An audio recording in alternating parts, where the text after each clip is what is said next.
Welcome to Real Chat, the podcast where we, Annie and Chad, discuss real shit loosely related to the real estate industry.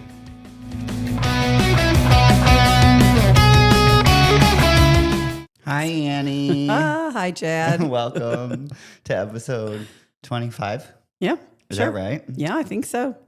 I'm going to look it up because I'm not sure. You would think one of these days I would look this up before we started. One would think. 25. Nope, wrong. I was wrong. I've noted it in my brain. It will be, I will use it again. Doesn't happen very often. It happens all the time. It doesn't happen that you admit that you were wrong, but it happens daily. Episode 26. Half a year. You know, we've made it half a year filming a podcast today. Happy 6-month anniversary to Realty that's crazy. Real Chat. Yeah. Isn't that crazy? It doesn't feel like we've been doing it that long. Yeah, it does not. And we're out of topics. It was a good run. Do you know what was on my mind today? And it's only because it just happened as commission. It drives me crazy that people, why do people not understand how real estate commission works? Because it's really not that complicated, but people don't understand. Can you give us some context? Who doesn't understand? And people in general. How about a story? Yeah, so we have this deal where the agent was switched in the middle of the transaction, and the old agent isn't with us anymore. And the new agent, they were trying to get a hold of the old agent, the title company was, for some information, and that's how it landed on my desk. And so I'm like, that's not the agent anymore, it's this agent. And so the title company was fine with that. And then the lender starts to do their closing disclosure, and they're like, well, whose name do we put on the closing disclosure? And I'm like, mine, I guess. Yeah, sure. Like, I'm the one that took over, this agent left the office. So I'm the one that took over the transaction. You put mine on this closing disclosure is fine. And the title company's like, well, no. So the title company did that. No, it's fine. And then the lender's like, well, we need a contract amendment. And I'm like, for what?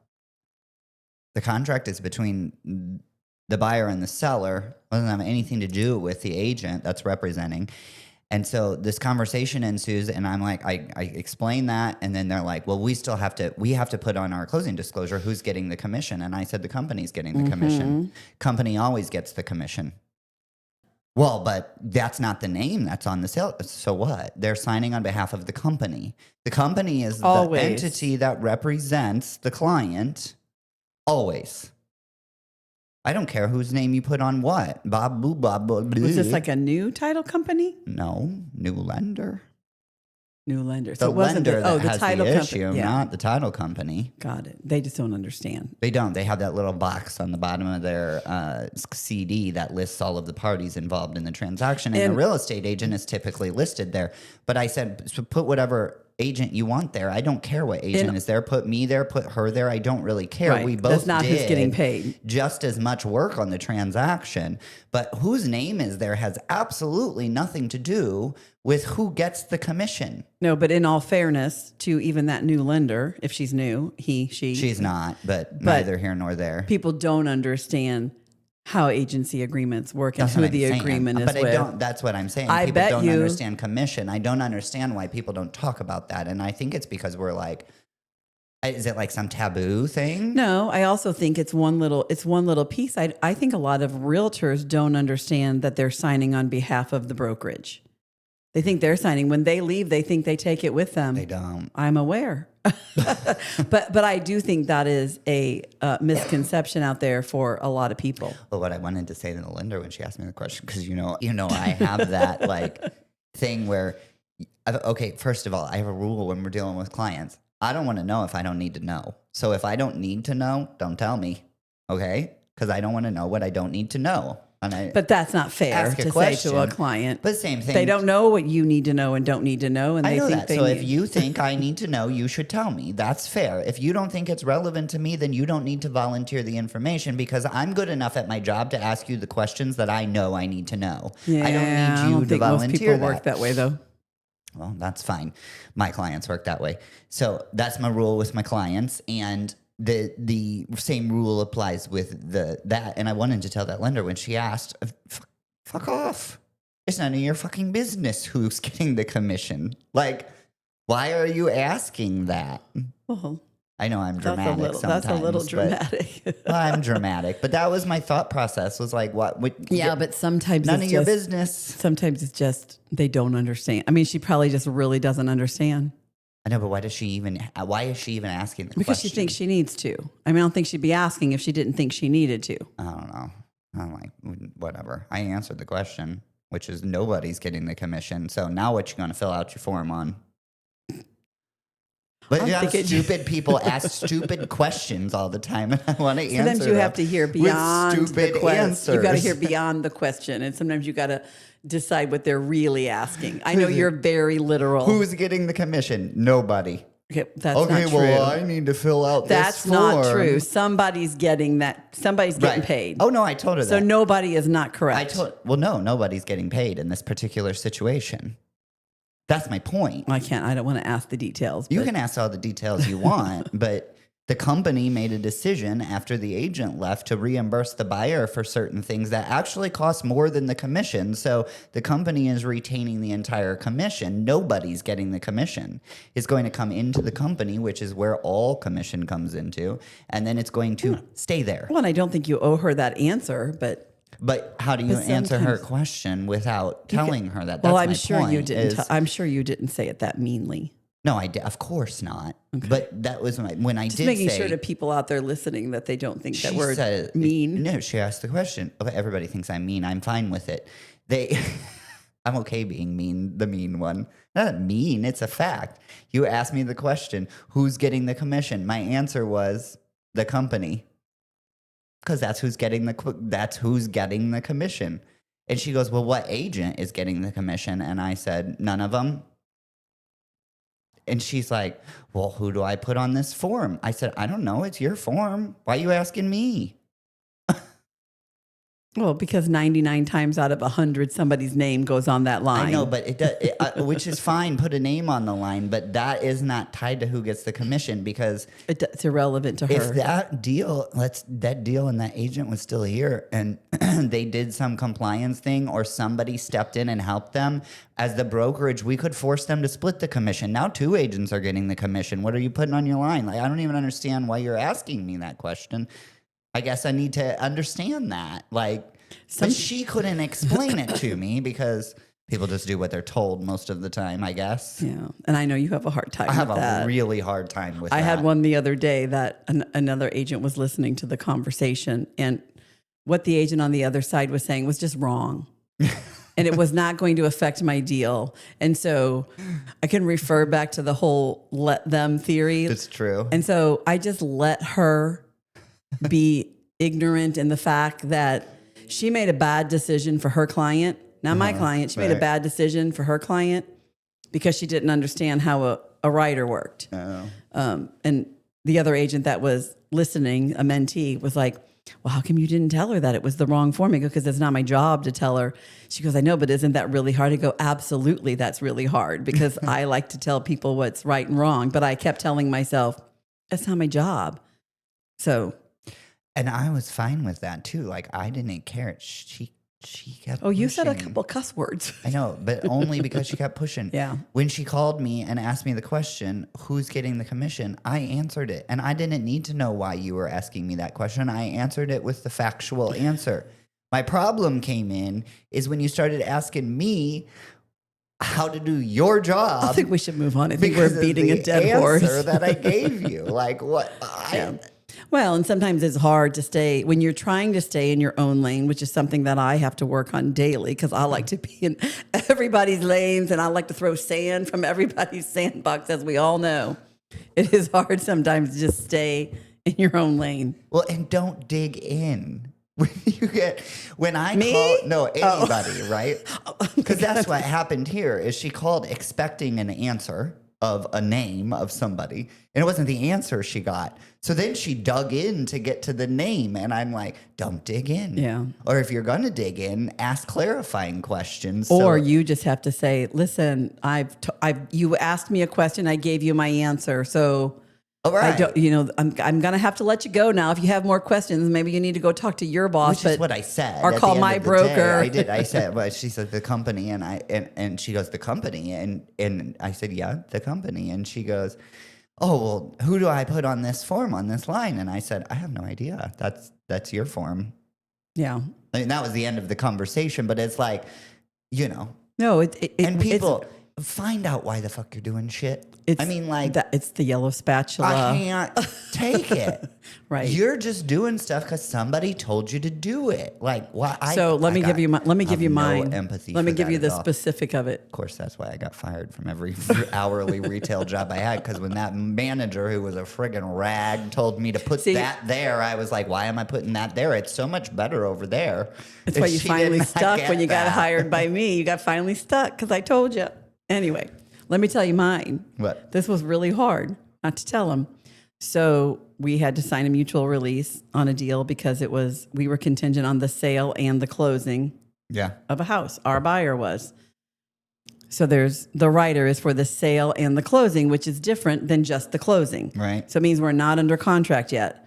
So the other agent calls in tears and so upset about having to sign this mutual release and says, I would have never, also a problem, which I'm letting go of what I'm getting ready to say, because this was also hard not to address. I would have never allowed my client, which is like, wah. But anyway, to take the offer if I would have known you weren't even under contract. And I wanted to say, what rider did we attach? Right. It was for the sale. So by that, we are not under contract. To your point, if they don't know what they're doing and nobody's explaining to them, because it's a lot. It's a lot to know when you're a realtor. It is. I just don't understand one. I would go find it out myself. But you don't know if you don't know it, and you don't know it. So then you don't know to go find it. She actually thought that's what she was accepting. But then she clearly didn't read it. Well, that's a problem in itself. But that's what I'm saying. I mean, this is basic common sense stuff. When you start in a real estate business and part of the business is negotiating a sale contract, you don't think you should have to read that sale contract? Chad. I mean, that is just insanity to me. Right.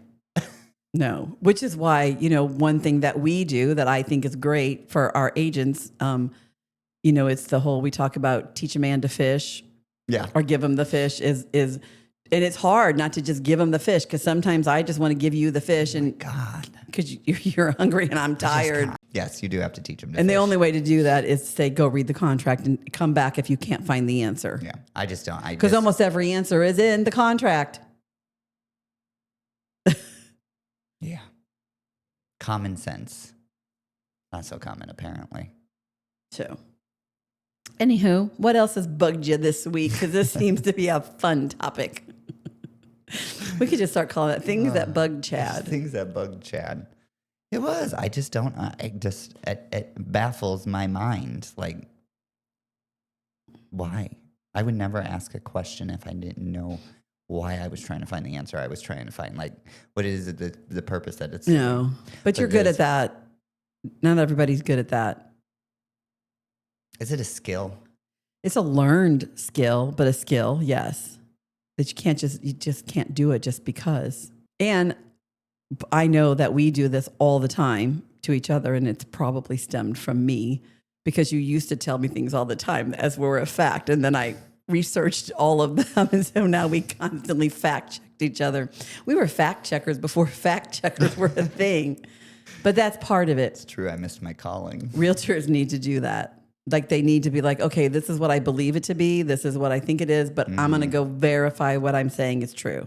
I still have to do that after how many deals have we done? You don't do something regularly. Right. It's true. I just looked that up the other day. 209. 209 deals? Mm-hmm. Yeah, and after 209 deals, you'd think you'd know everything, but not tip of the iceberg.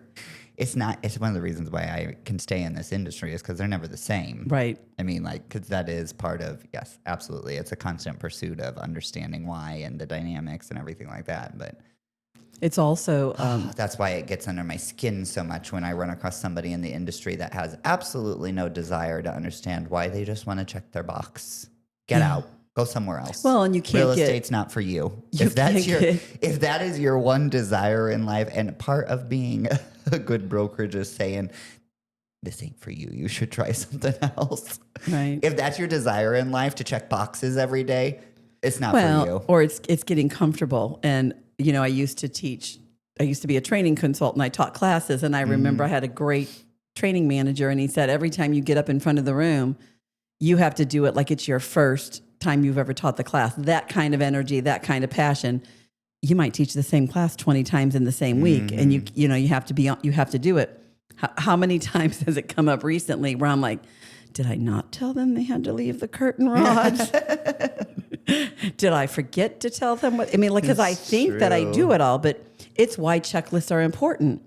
When you've done it for so long and you think you don't need a checklist, you still need a checklist. Yeah, I agree. And that conversation has come up a lot lately. But again, then the question that you ask yourself is, why has that conversation come up? And you put a process in place to make sure that you're having, because you don't need to check the box of saying to every single client, the draperies don't stay. No, but you need to make sure that you review make sure that your process has inclusions and exclusions. Yes. And you need to tailor that to that client, right? And you do that as you walk through the house, but you also have to know that every client is hearing you different. Some clients can only take, they only have a tiny bit, and you got to go back and say it again. But that's the difference between checking the box and understanding the process. That's my point. And if you understand the process, then you will inevitably check all the boxes because you're working the process. You're letting the process work, right? So if you look at a real estate transaction, telling a client that the TV mounts don't stay with the house, that's a box to check. Yeah, but it's more than that. And as the person who does this part, it is more than that.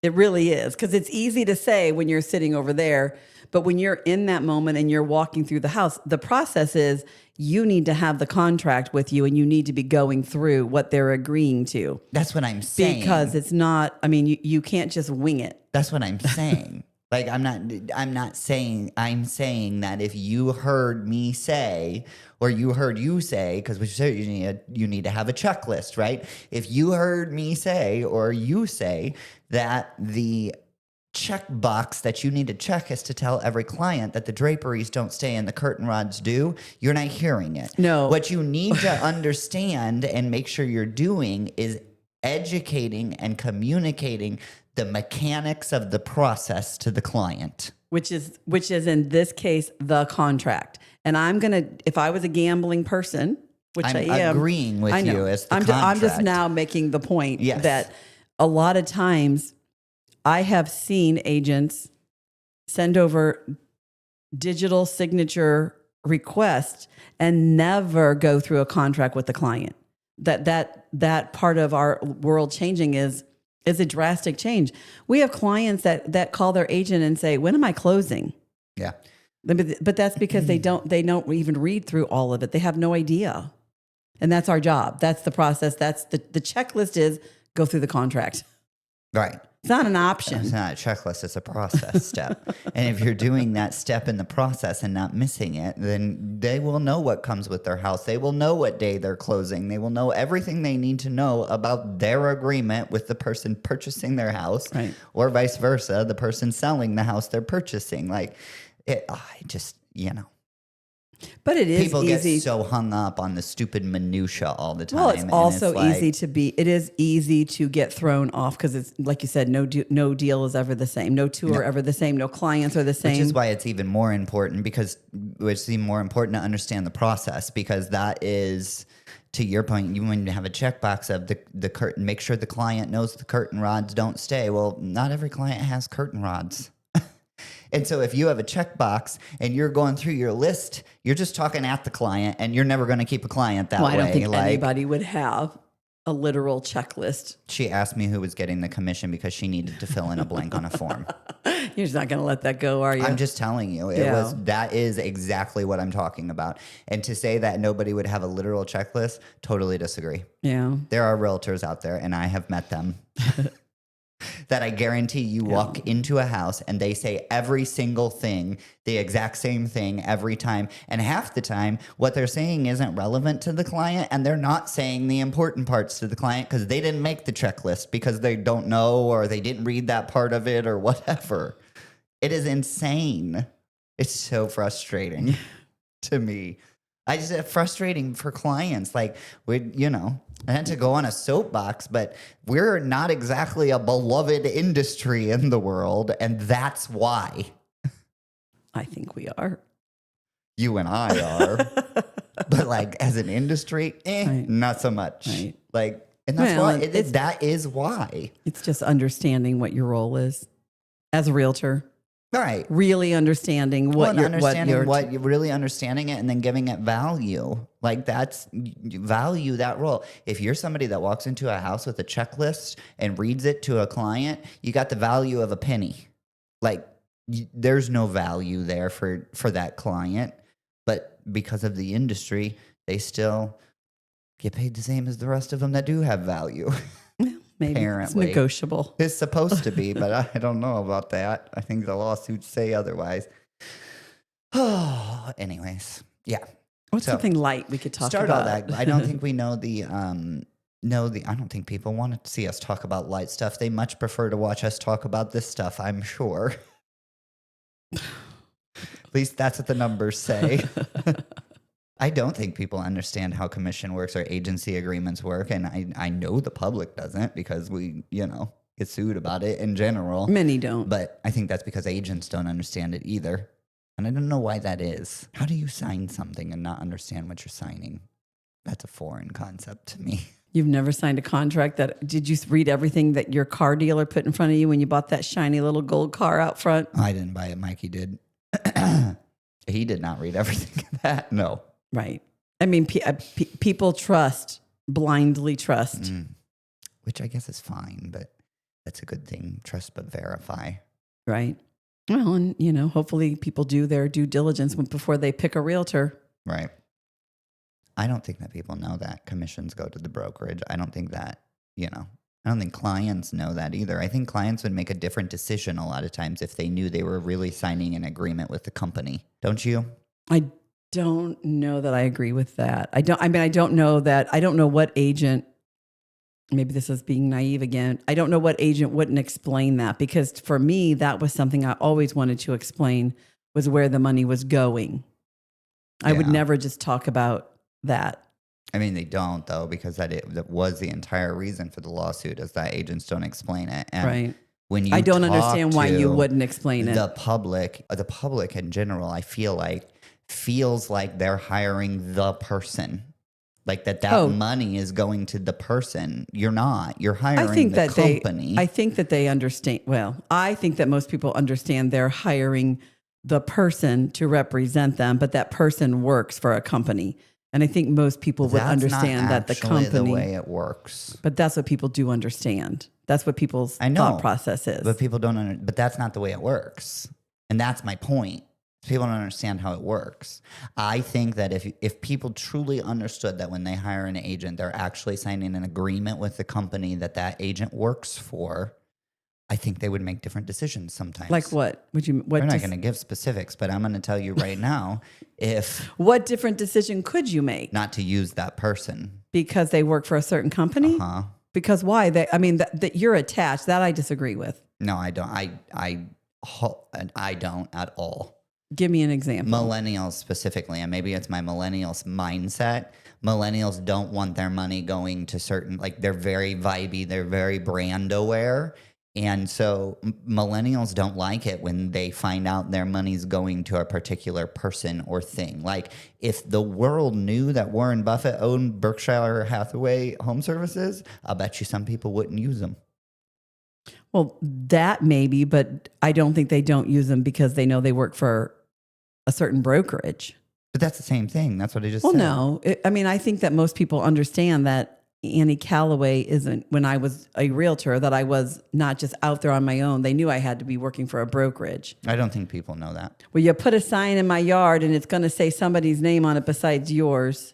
No. Most of them are down here in the little bitty corner. Yeah. I mean, like, Well, that would I be an don't- interesting survey for us to I take. don't think that most people know that. I really don't. I Yeah. think most people that hire you think they're hiring you and that money is going from the title company into your pocket. Now, I know your clients don't think that because, like you said, you wanted to make it very clear out of a concern that you were charging too much money to the client, all the people involved, so that they know that you're not keeping that entire amount that you're quote unquote charging. But I think that most people think you work for somebody. If I can go back to the beginning, I think that people would say, well, who do you work for? Oh, I'm a realtor. Well, who do you work for? Like, that's how people think we're employees of a big company. a client has asked you that. Yes, all the time.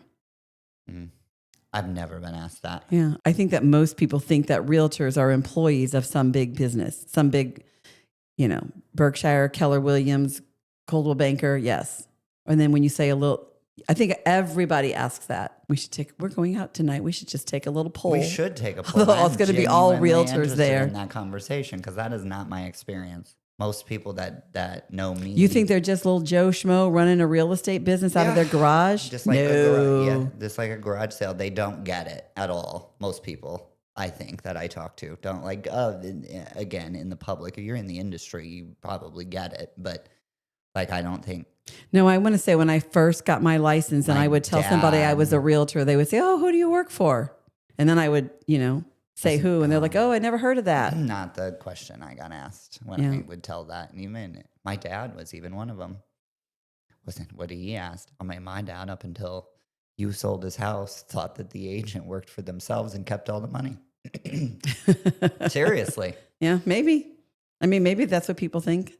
Not my experience, but yeah.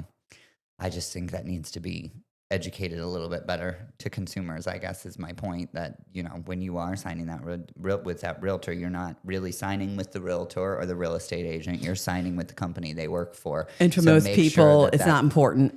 99 times out of 100, it doesn't even matter to them at the end. Well, that's true. It doesn't impact their experience or their deal. It does impact their experience and their deal because the agent is only going to be good as the environment that they're in. So. Well, sure, but they're not going to know that's the reason. I know, but they should. That's my point. This is my whole point is that I just don't think most of them care. We're duping the public by not being upfront about that dynamic as a real estate agent. If you're not telling your clients where you work, why you work there, and what the client gets from you working there, you're duping your clients. And some people don't tell because they get nothing from working there, which I think is what part of the problem, right? But I just had an epiphany. What? I think part of the reason that's gone, and of course I didn't start until 2017. So I wasn't in, the tough years, but when the real estate market got insane and people were selling fast and buying fast, people stopped doing listing presentations where you went through all of that or buyer consult, everything started happening fast and people did stop for a while explaining it. And hopefully everybody's gotten back to, because you do, that is something that you should be explaining to every client. I wholeheartedly agree. About the core values of the company you work for, where that comes from, What's there to support you as an agent? You're not just when you are out there and you're working for a broker, you're not just a one-man show. But I do think that's how the public sees it. But hopefully now that's stabilizing and people are doing that again. Well, and then we had the one crazy situation, and that poor client didn't know that the agent worked for a company and this agent's no longer with us, but she didn't know where to go. Right. To get help. Yeah. When her agent dropped the ball. Well, she did. She just didn't know how to. That's what I mean. It took her a minute to figure it out. Like that which right there shows that you're not using the process that's in place. That's because what I'm saying. They're signing that. Right. It's literally right there on a broker disclosure form. Exactly. It's a required document. Right. But if you just send that to somebody with a DocuSign and say, click the buttons. All right. It's just it's frustrating. Call me old school, but that's why I like to do things on Zoom or in person. I think there's a way to do that. And again, not even Zoom or in person. It can be a phone call. It can be. It doesn't but you have to have some sort of conversation with them. It could even be an email. The problem is that clients don't like to read that legalese, and it's hard to understand. Right. So recapping a contract in an email, this is what you're agreeing to when you open this and click the button. Even if it's just 2 paragraphs long and it's the high hard hitters, you're still explaining that it's this agreement, this is the closing date, this is the contingencies, whatever. Because they're not going to read that contract. You're not wrong. And if you're not explaining that to your client, then you're going to have problems at some point because they don't understand. Right. Or they're going to be mad at you, Right. and your business won't sustain because you won't have repeat business because it won't Right. be a good experience. Yeah. And newsflash, no realtors on their own. They all work for a company. Look into the company. Make sure they're doing the right things and don't have a ton of bad reviews and all of that stuff. Because I'm going to bet you what. And you know what you There's a few that work tell? on their own. They're their own realtor. They're their own broker. But they still have a company. Yeah. No single person without having an entity can broker a real estate transaction. Right. Like every transaction in the state of Missouri runs through a company. The best way to tell, and this is a good point too, is that an agent always works for a company. And yeah, there are agents out there that are brokers, but they're a one-person a one-man show. Right? But the best way to tell whether the company or the brokerage has their shit together is go look at the other agents in the company besides the one that you're looking at hiring. And the reason to do that is if they're all got terrible reviews, it's probably the company's fault. Because those are the odds, right? Not unless they have one agent, but yeah, you got 20 agents. I gotta think about that. Yeah. It's a culture problem. But I mean, you could still have a really great agent or two. Randomly, but the odds are less that agent's going to know what they're doing if nobody else in the company knows what they're doing. It could happen. Yeah. But it's not likely. Seriously, it's not. I mean, so I know exactly what you're thinking, and you do? It can happen. Is there like a light bulb up here? There is a thought bubble. Or a thought above bubble, your head. yeah. I can read your mind. Okay, what am I thinking now? It's time to go. It's time to cut it off. Cut it out. Anyways, that was a really interesting episode. I did a lot of high volume talking during this podcast. You were quite animated today, for sure. My voice is tired. Wrap it up. Why do I always have to be the one that wraps it up? Because you want to wrap it up. No, I don't want to wrap it up. Well, thanks for listening. And if you haven't subscribed, see, I don't even know what the wrap up is. I don't either. I make it up every week. Go ahead. We'll see ya for episode 27. Bye.